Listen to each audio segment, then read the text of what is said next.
जो दिया है उसमें 2005 के पहले जब एनडीए की सरकार थी दिल्ली में, नीतीश जी उसमें मंत्री थे और बिहार में राबड़ी जी मुख्यमंत्री थी। बिहार को मिलता था लगभग 4000 करोड़ से 5000 करोड़ रुपया मिलता था साल में केंद्र से सहायता। और यह संयोग कहिए और बिहार का सौभाग्य कहिए जिसका लाभ नीतीश जी उठा रहे हैं, भजा रहे हैं। 2005 में ही मुख्यमंत्री बने, 2004 में दिल्ली में यूपीए की सरकार बनी और यूपीए की सरकार बनी और यूपीए के सरकार में उस समय बिहार से राजद के 23 सांसद थे, अकेले राजद के गठबंधन के 31 सांसद जीत के गए थे, 40 में 31 जीत के गए थे। तो पहली बात तो यह है कि जो ये आरोप लगा रहे हैं कि 5 के पहले ऐसी स्थिति थी लोगों के बीच में, तो फिर 15 साल लोगों का समर्थन कैसे मिला राजद को, 15 साल सरकार कैसे रहा। और 2004 में 40 में 31 सीट राजद के नेतृत्व वाली गठबंधन को बिहार के लोगों ने जिताने का काम किया। 23 सांसद केवल राष्ट्रीय जनता दल के जीत के गए। तो अगर जो ये कर रहे हैं इसमें सच्चाई अगर रहती, नई पीढ़ी को जो ये भरमाना चाहते हैं, नई पीढ़ी जो आज तेजस्वी यादव के साथ खड़ी है, जो फ्रेश वोटर जो हैं, फर्स्ट टाइम वोटर जो हैं, वे तेजस्वी जी के साथ खड़े हैं। अब उसको यह भ्रमित करने के लिए जो कर रहे हैं, उनके लिए मैं कहना चाह रहा हूं कि अगर इनके बातों में सच्चाई रहती तो 2004 में 40 में 31 और अकेले राष्ट्रीय जनता दल 22 सीटों पर कैसे जीती और कैसे लोगों का समर्थन मिला। दूसरी बात, जब यूपीए की सरकार बनी दिल्ली में, लगभग 1.5 लाख करोड़ रुपया बिहार को दिया गया। प्रधानमंत्री ग्राम सड़क योजना जो कह रहे हैं कि मैंने सड़क चमका दिया, आप क्या सड़क चमकाए, आप तो उसमें घोटाला किए, एस्टीमेट घोटाला। मैं नहीं कह रहा हूं, प्रधानमंत्री नरेंद्र मोदी जी भी कह चुके हैं। तो प्रधानमंत्री ग्राम संपर्क योजना जो बना, जिसके कारण बिहार के सड़क बनाए गए, ये अपना भंजा रहे हैं। वह देन यूपीए सरकार की है। मनरेगा उस समय लागू हुआ यूपीए में, बोरा में कस के पैसा दिया गया बिहार को। उसकी उपलब्धि अपनी बता रहे हैं, उसमें लूटे, भयंकर लूट हुआ, लूटे, लेकिन लूटने के बाद भी जो काम हुआ ये अपनी उपलब्धि दिखा रहे हैं। उनकी क्या उपलब्धि रही? फूड फॉर वर्क यूपीए सरकार का देन है। फूड फॉर वर्क दिया गया, उसमें काफ़ी पैसा दिया गया फूड फॉर वर्क में, काम के बदले अनाज में। तो जो वहाँ से पैसा दिया गया, उससे जो काम हुआ यहाँ पर, अब कह रहे हैं इलेक्ट्रिफिकेशन का, तो राजीव गांधी ग्रामीण विद्युतीकरण योजना, जिसके तहत बिहार के सारे गांव में बिजली पहुंचाई गई, ये अपनी उपलब्धि मान रहे हैं। उसी ढंग से राष्ट्रीय स्वास्थ्य मिशन, उसमें काफ़ी पैसा दिया गया स्वास्थ्य व्यवस्था गांव में सुधारने के लिए। अब यह अपनी उपलब्धि पर मान रहे हैं। जो तटस्थ लोग हैं या जो पत्रकार हैं, वो अभी मानते हैं, कहते हैं कि 2005 से 10 का पीरियड जो था नीतीश कुमार का, वह उपलब्धिपूर्ण रहा। नीतीश कुमार जी उसको भले ही भजा रहे हैं, लेकिन वह नीतीश कुमार जी की उपलब्धि नहीं रही। नीतीश कुमार जी के लोगों ने उसमें घोटाला किया, लूटा, और उसके बाद भी अगर जो काम दिखाई पड़ रहा है वह यूपीए सरकार की देन थी, जिसमें कि राष्ट्रीय जनता दल के हमारे आदरणीय नेता लालू जी थे, रघुवंश बाबू थे, जयप्रकाश यादव थे, फातमी साहब थे, कांति सिंह थी, राजद के कई मंत्री थे, जिसकी उपलब्धि रही। यूपीए सरकार की उपलब्धि को नीतीश जी अपनी उपलब्धि बता रहे हैं। दूसरा कहते हैं जंगल राज, तो जंगल राज जो कहते हैं वो मैं कोई जवानी जमा खर्च नहीं कर रहा हूँ। बिहार सरकार का गृह विभाग का आप रिकॉर्ड देख लीजिए, एनसीआरबी का रिपोर्ट आप देख लीजिए। एक मैंने अखबार में देखा, तो मैं अभी इधर निकला एक दैनिक जागरण में, उसको मैंने है नहीं निकला है, इसको मोड़ लेते हैं। इधर निकला है आज से 10 दिन पहले, प्रदेश में 10 वर्षों में 48% बढ़ गए संगीन अपराध। 2013 में था, इधर दिखाइए सर, अरे आपका चेहरा ढक जा रहा है। अच्छा हम भी खींच नहीं देते हैं, मैं तो खींच करिएगा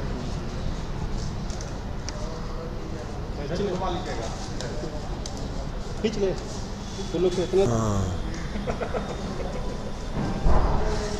अब यह अखबार दे रहा है कि 48% बढ़ गया पिछले 10 वर्षों में, और साल वाइज ब्यौरा भी दिया है इसमें कि अब 2013 का दिया है 1,84,961, और 2023 में हो गया बढ़ के 3,53,483।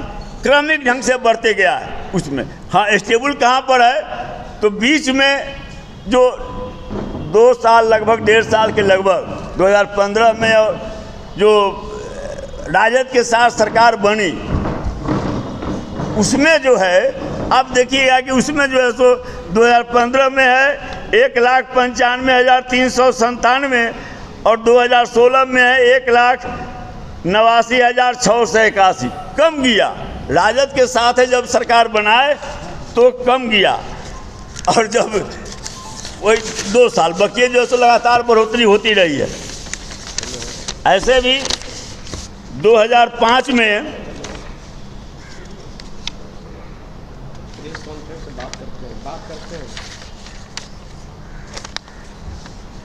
विकास की बात करते हैं, तो 2005 में जहां बिहार में 10,337 प्राथमिक उपकेंद्र थे, 2020 में घटकर हो गया 9,112। सामुदायिक स्वास्थ्य केंद्र जहाँ 2005 में 101 कार्यरत थे, 2020 में घटकर हो गया 57।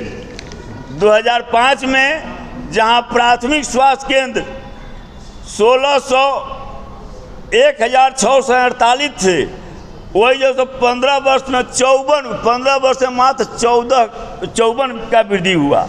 2020 तक उनकी संख्या हो गई 1702। यह उनका रहा। शिक्षा के क्षेत्र में कहते हैं तो राजद के सरकार जब थी तो जो भी पिछड़ी, अति पिछड़ी, दलित, अक़लियत के जो भी लोग यहाँ पर कुछ भी परिवार अगर है, वहाँ पर प्राथमिक विद्यालय खोला गया था। और जब इनकी सरकार बनी तो आज स्थिति यह है कि जैसे उन विद्यालयों को दूसरे विद्यालयों में टैग कर दिया गया।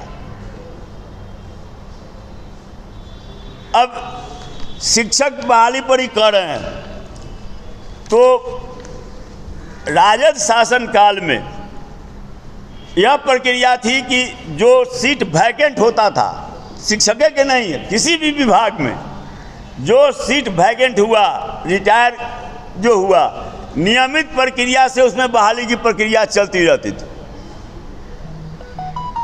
लेकिन जब इनकी सरकार बनी तो जब रिटायर कोई करता है उसके बाद वह पद डेड मान लिया जाता है, और काम कैसे चलाने के लिए, काम के लिए संविदा पर बहाली होने लगी।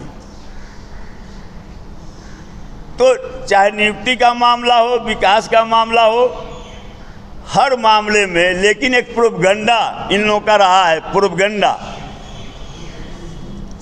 भाजपा का हो, जनता दल का, प्रोपगंडा करना है, एक परसेप्शन बनाने का काम इन लोगों ने किया है। और नई पीढ़ी को कहते हैं कि जैसो अपना पूर्वजों से पूछ लो।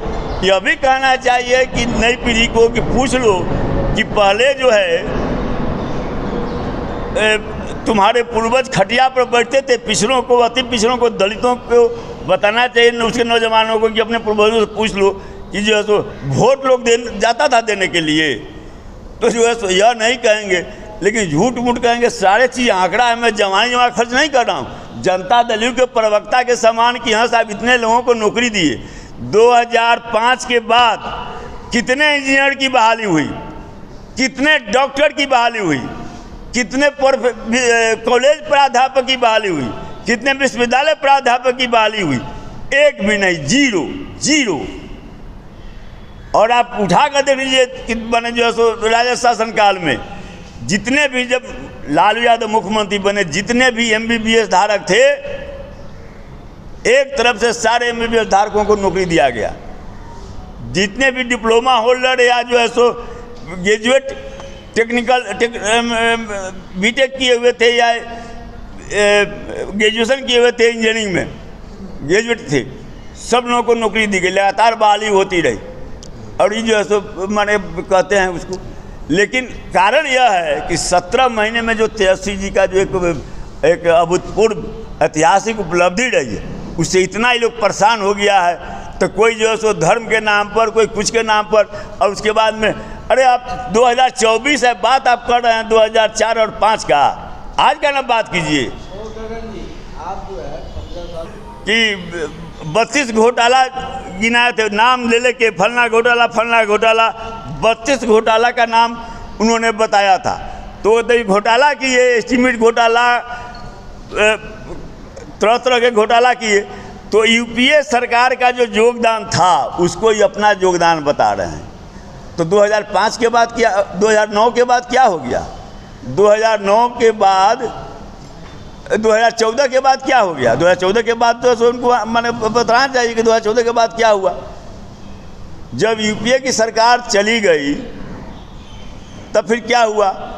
राजद जब UPA सरकार में थी तो जो आया सिलसिला जारी रहा, रफ्तार भले ही कुछ कम गया हो 9 से 14 के बीच में, लेकिन 14 के बाद में क्या आया, क्या मिला, सो इनको बताना चाहिए। और जो उपलब्धि जो बता रहे हैं वह इनकी उपलब्धि नहीं, वह UPA सरकार की उपलब्धि थी, जिसमें राष्ट्रीय जनता दल शामिल थी। और लॉ एंड ऑर्डर के सवाल पर, कानून व्यवस्था पर ही बोलते हैं तो झूठ बोलते हैं, कहते हैं कि हाँ साहब दंगा, हमने कि कौन दंगा हुआ राजद के शासनकाल में? एक भी दंगा बता दें, चुनौती मैं देता हूँ। तो अभी 2018 में न दंगा हुआ बिहार में कई जगह, सब लोगों ने देखा है। 2018 में न हुआ कई जगह। और ये जो कहते हैं कि जो सो नरसंहार जो है सो राजद के शासनकाल में हुआ। बेलछी कब हुआ था? पिपरा कांड कब हुआ था? तो वह तो 70 के दशक से शुरू हुआ। लेकिन बता दें कि 2000 बाद के बाद इनको, जब 2005 में इनको सत्ता मिली, 2000 से लेकर 2005 के बीच में एगो नरसंहार बता दें। हाँ, इनके सरकार बनने के बाद में नरसंहार हुआ था खगड़िया में। 2005 में इनकी सरकार बनने के बाद में नरसंहार हुआ था खगड़िया में। लेकिन राष्ट्र नरसंहार मुक्त, दंगा मुक्त बिहार सौंपा था। और इनको माने मुख्यमंत्री बनते, इनकी सरकार बनते, जो सो वहाँ से बोरा में उझिल के पैसा भेजा था। और जब भी केंद्र में मंत्री थे तब बिहार का वाजिब हक भी कटौती करने का काम इन लोगों ने किया था कि बिहार